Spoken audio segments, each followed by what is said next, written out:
अमृत प्रभा के दर्शकों को चिरंजीवी निरामय। वनौषधियाँ आयुर्वेद की रीढ़ है। अब जबकि आयुर्वेद का परचम सारी दुनिया में फहराने लगा है, तो आयुर्वेद के सामने कई तरह की चुनौतियां भी आ खड़ी हैं। इस अंक में आयुर्वेद की इन्हीं चुनौतियों का खुलासा।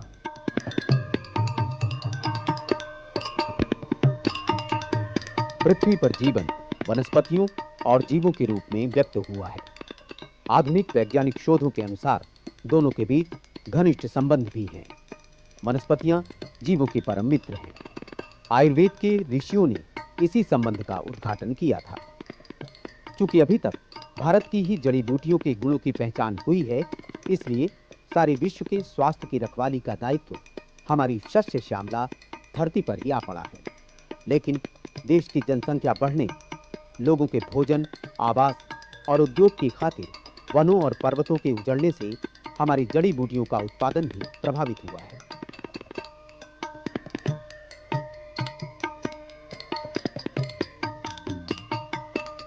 औषधि निर्माण में नई तकनीक के प्रवेश ने भी भगवान धन्वंतरि के इस स्वास्थ्य ज्ञान को प्रभावित किया है। वैदिक काल से लेकर और संहिता काल, निघंटु काल, सभी कालों में यह देखा गया है कि आयुर्वेद में वनस्पतियों की महत्ता पे जोर दिया गया है। जब हम संहिता काल में आते हैं तो संहिता काल में हम देखते हैं कि चरक, सुश्रुत, वाग्भट, अष्टांग हृदय जो संहिता कालीन प्रमुख ग्रंथ हैं, उन्होंने वेदों का अनुकरण करते हुए कहा है कि आयुर्वेद धर्म, अर्थ, काम, मोक्ष और आरोग्य का मूल स्रोत आयुर्वेद है। वनस्पतियां जो कि आदि मनुष्य के साथ प्रकृति पुरुष का जो संबंध हुआ, उन वनस्पतियों के द्वारा मनुष्य आरोग्य को प्राप्त कर सकता है। और सर्वप्रथम उन वनस्पतियों की जानकारी जो हमें मिली है वो वनेचर, साधु, संत, बारह, शूकर जो प्राणी हैं वनों में रहने वाले, वो प्राणी जब किसी भी रोग से या किसी भी चोट से आक्रांतित होते थे तो वो स्वयं वनों में उनकी समीप उपलब्ध वनस्पतियों के द्वारा अपनी चिकित्सा करते थे। और उन्हीं के द्वारा मनुष्य जब धीरे धीरे समाज में और उनके संसर्ग में रहा तो उसने देखा कि ये जो प्राणी हैं, जंगली वनेचर हैं, वो किस तरह से अपना स्वास्थ्य लाभ करते हैं, और उन्हीं को लेकर के देख करके और वो धीरे धीरे वनस्पतियों का ज्ञान सीखने लगा। उन वनस्पतियों के जो प्रयोज्य अंग हैं, लता, गुल्म, कंद, फल, पुष्प, पत्र, दुग्ध, इस तरह से कौन कौन वनस्पति किस तरह से प्रयोग में आती है, ये सारा उल्लेख महर्षि चरक ने अपने संहिता ग्रंथों में किया है। ये औषध के बारे में हमारा आयुर्वेद कहता है कि वो बहुकल्प हो, बहुगुण हो, संपन्न हो और योग्य हो। बहुकल्प माने इसका कई प्रकार का होना चाहिए। एक ही द्रव्य है, उसका चूर्ण भी होना चाहिए, उसका तेल भी होना चाहिए, उसका आसव भी होना चाहिए, उसका अरिष्ट भी होना चाहिए।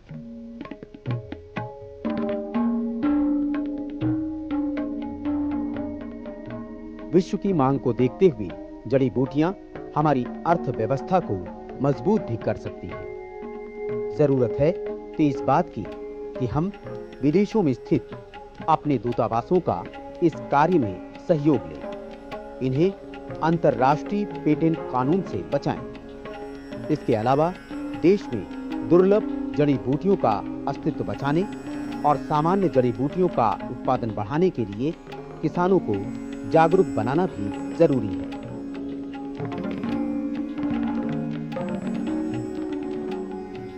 80% जो हमारी जड़ी बूटियां हैं वो हमारे खेतों में होती हैं।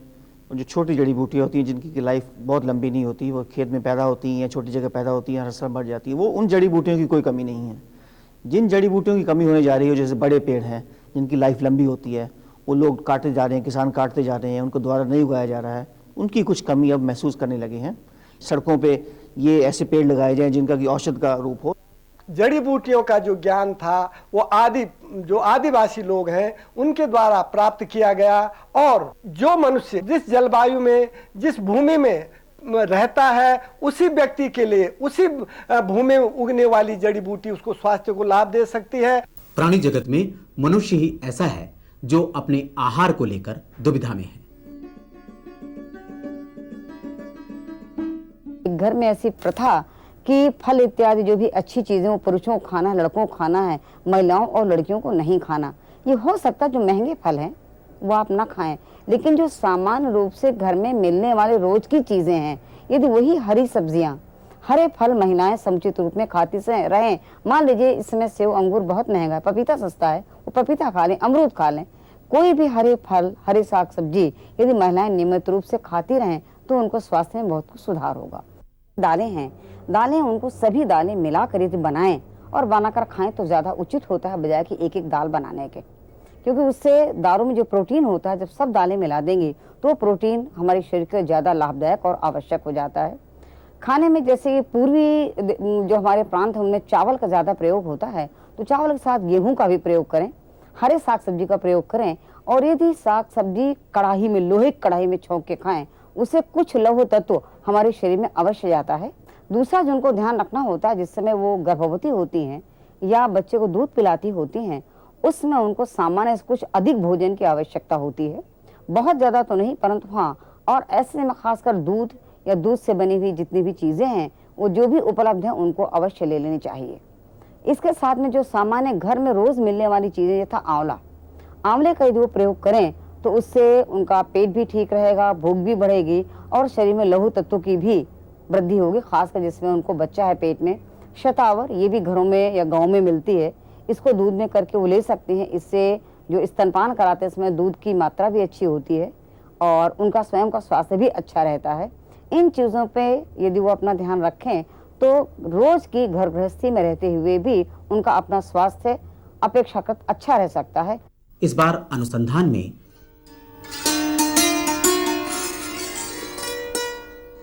केसर भारत में घर घर का जाना पहचाना नाम है। सौंदर्य निखार की बात हो या फिर आयुर्वेदिक औषधियों के निर्माण की, कोई भी बात केसर के बिना नहीं बनती।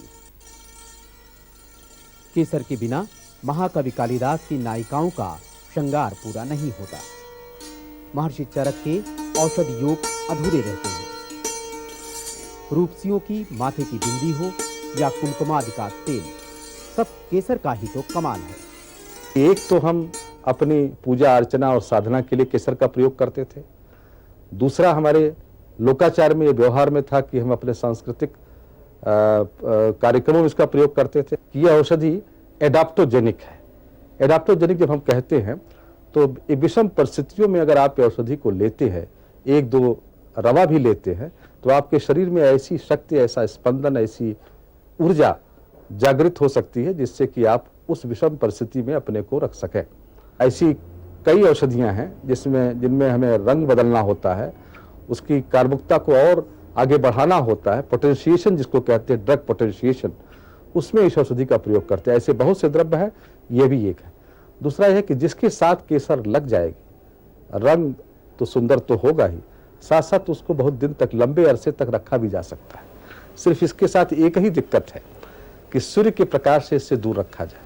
इस पौधे का जो स्टिग्मा है, उसको जो लाल रंग का होता है, उस पर हम उसका प्रयोग करते हैं और उसमें पाए जाने वाले ग्रेन्यूल्स का हम प्रयोग करते हैं।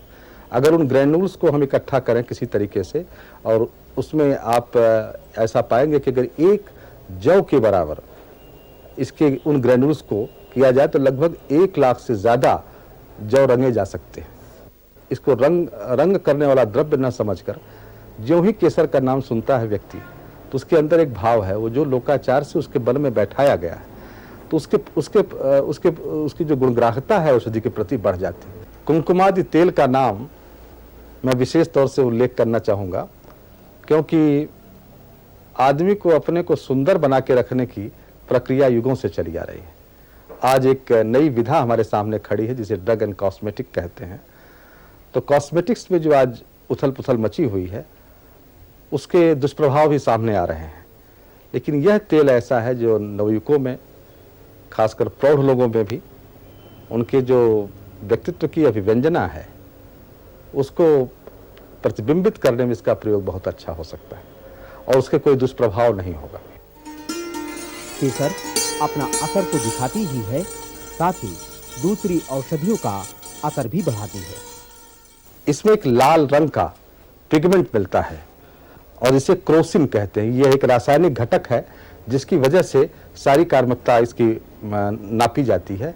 यह एक वैज्ञानिक पक्ष है कि क्रोसिन की मात्रा जितना ही ज़्यादा होगी उसकी कार्मिकता उतनी आगे बढ़ेगी। इसको जबान पर रखने पर मुख में ही पाचन शुरू हो जाता है और इसकी कार्मिकता सीधे शरीर में प्रवेश करने लग जाती है।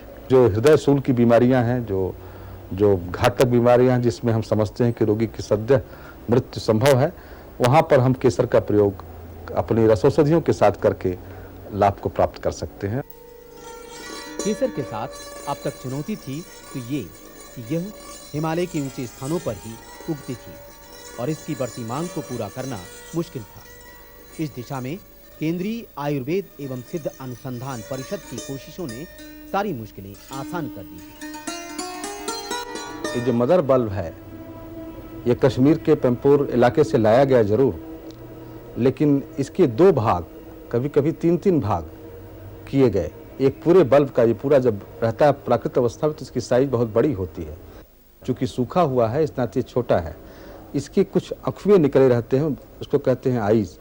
वहाँ से काट करके एक ही बल्ब में 2-2, 3-3 स्प्राउटिंग निकालने का प्रयास किया गया और उससे हम लोगों ने देखा कि कोई ज़रूरी नहीं है कि आप पूरे बल्ब से ही अपनी इसके प्रोपगेशन को या इसकी श्रीवृद्धि को बढ़ाएं।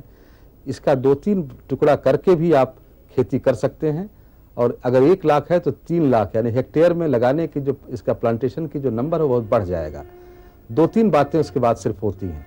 इसकी हाइट थोड़ी कम रहती है कश्मीर की अपेक्षा और इसमें जो पेटल्स हैं उनकी संख्या भी उनकी तुलना में थोड़ा कम होती है, लेकिन इसके निकलने वाले जो स्टिग्मा हैं उसमें कोई कमी नहीं आती। मदर से जो डॉटर बल्ब होता है उसको भी टुकड़े करके अगर आप प्रयोग में ले आते हैं तो थोड़े बल्ब में आप ज़्यादा लंबी खेती कर सकते हैं और यह एक प्रयोग यहाँ के अनुसंधान संस्थान में हुआ है।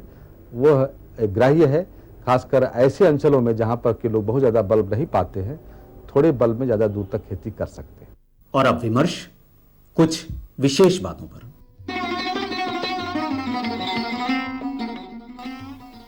उधर साहब, आपने वास्तु में जो है वो एक नई बात चलाई है जियो बायो एनर्जी की। ये जियो बायो एनर्जी क्या है?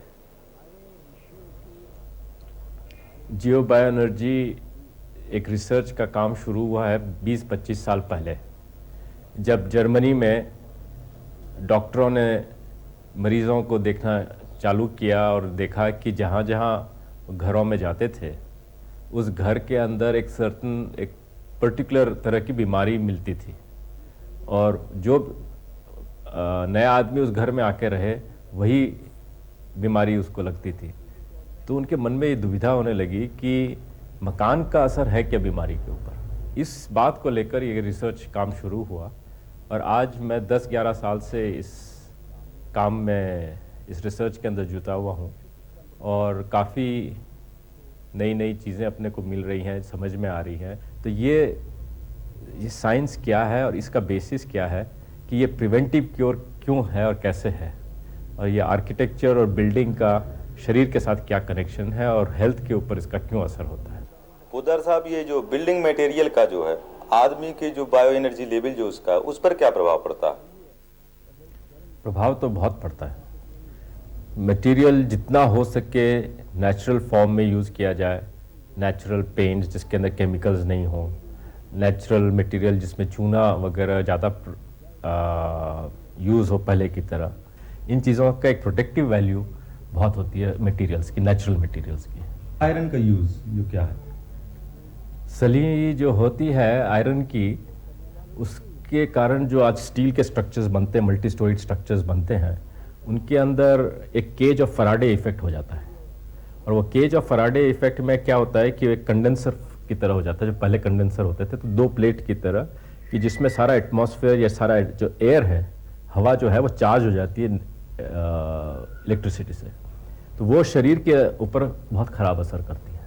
तो उसका एक बड़ा सिंपल सोल्यूशन है कि यदि वो अपने यूज़ करना ही पड़ता है आजकल के हिसाब से, तो उन सलियों को कहीं भी एक जगह उसको अर्थिंग कर देनी चाहिए, जैसे इलेक्ट्रिकल अर्थिंग करते हैं। उससे वो शरीर के ऊपर असर नहीं आने देगा, क्योंकि वो हवा के अंदर चार्ज नहीं होने देगा, क्योंकि वो जैसे चार्ज डेवलप होगा वो अर्थ होता चला जाएगा।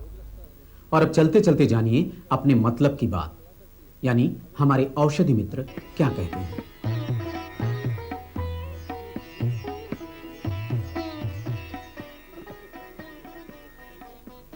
ये आयुर्वेद की सर्वप्रथम औषधि है।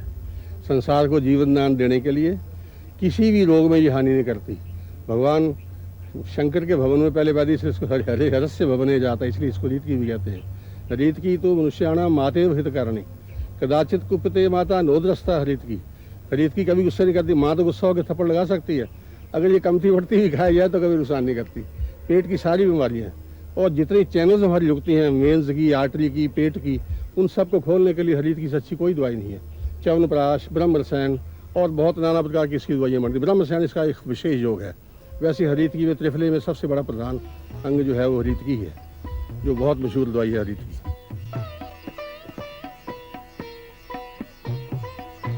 इस वृक्ष का नाम है विवीतक। आम बोलचाल की भाषा में इसको बिगड़ा कहते हैं। आयुर्वेद की जो प्रसिद्ध दवाई त्रिफला है उसका एक अंग ये भी है। ये खांसी के लिए और गले की छाती के लिए इसका उपयोग बहुत होता है। इसके बीज की जो गुठली की मींगी है वो उल्टी रोकने के लिए बहुत काम आती है। इसके पत्तों की भस्म बना करके चाटने से भी खांसी हटती है। इसके छिलका का भी उपयोग होता है। त्रिफले का ये प्रमुख अंग है।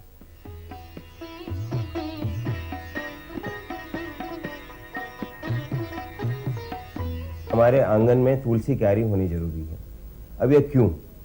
अब ये जो तुलसी का एक खास ये क्वालिटी है कि वो सुबह पहले प्रहर में, मैंने 4:30 से लेकर 6 बजे तक पहले और दूसरे प्रहर में वो ओजोन वायु छोड़ता है, नहीं कि ऑक्सीजन या कार्बन डाइऑक्साइड। तो ये ओजोन वायु का और औरतों का जो रिप्रोडक्टिव सिस्टम है, जो एक गर्भ का जो सिस्टम है, उसके साथ उसका काफ़ी रिलेशनशिप है और उसको वो काफ़ी फ़ायदा देती है। तो इसीलिए तुलसी पूजा और ये नारायण की तुलसी का विवाह वगैरह सब चीज़ें तुलसी के साथ हमने जो लगाई हुई है, और हर एक घर के साथ तुलसी होती है, उसका यही महत्व है।